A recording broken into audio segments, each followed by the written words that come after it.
तो दोस्तों एसईपीसी लिमिटेड ने अपने क्वार्टर टू के नंबर को डिस्क्लोज कर दिया है। तो चलिए देखते हैं क्या है क्वार्टर टू के नंबर्स के अंदर। डाटाबेस के यहाँ पे लाख्स में है, मैं आपको क्रॉस में बता रहा हूँ।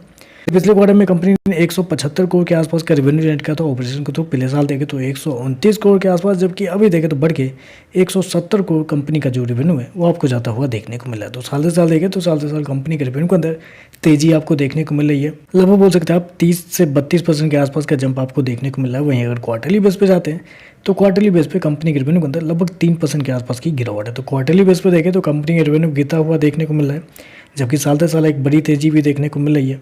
चलिए कंपनी के खर्चे क्या निकलते हैं वो देखते हैं। तो देखिए पिछले क्वार्टर में कंपनी के खर्चे लगभग 165 करोड़ के आसपास, पिछले साल 133 करोड़, जबकि अभी देखें तो बढ़ के 175 करोड़ आपको देखने को मिल रहा है। तो खर्चे देखें तो खर्चे इस क्वार्टर में आपको थोड़े ज़्यादा आपको देखने को मिल रहे हैं।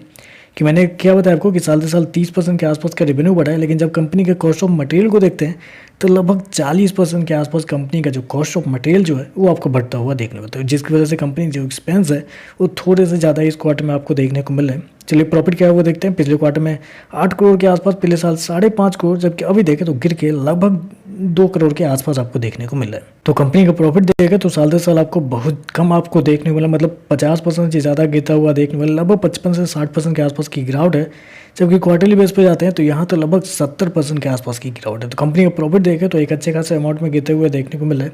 हालांकि पिछले साल कंपनी को कोई टैक्स नहीं लगे थे, इस वजह से कंपनी को प्रॉफिट ज़्यादा था, जबकि इस क्वार्टर में देखें तो लगभग 4.5 करोड़ के आसपास टैक्स लगे हैं, जबकि पिछले क्वार्टर में भी 4.5 करोड़ के आसपास। तो टैक्स जो है वो कंपनी के ज़्यादा लग रहे हैं, जिसकी वजह से कंपनी का जो प्रॉफिट है वो इस क्वार्टर में गिरते हुए देखने को मिल रहा है। ईपीएस की बात करते हैं, पिछले क्वार्टर में 6 पैसे का, पिछले साल 4 पैसे का, अभी देखें तो 2 पैसे के आसपास आपको देखने को मिल रहा है।